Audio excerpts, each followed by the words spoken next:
You come up with a suggestion. People follow it. You're happy. What about the people who are following your suggestion? Are they happy? Are they motivated? Are they committed? Are they serious? Or are they, I'm not happy about doing this, but I've got to do it because it's a job. I'll do a perfunctory performance here. My heart's not in it. How do we get people to be happy about doing the things that we think should be done? So we've got to look at it from their point of view. What's in it for them? Why would they be happy to do something we suggest?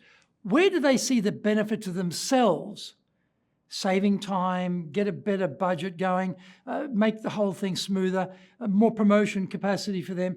Where is the what's in it for me part in this suggestion for them? Now, we know what's in it for us because we're suggesting it. It's our glorious career. It's our making our life easier. But we need people, unless we want to do everything by ourselves. So given that we need people to work with and help us, how can we make them feel happy about doing the thing we think should happen? What's in it for them? If you start from that viewpoint and you're looking for what's in it for them, the way you explain what should be happening will change.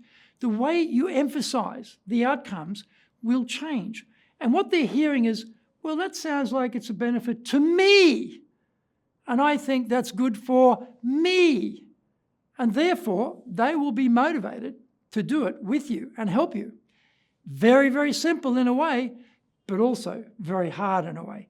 Change your dialogue, change your approach, change your thinking on this, and you will change the results.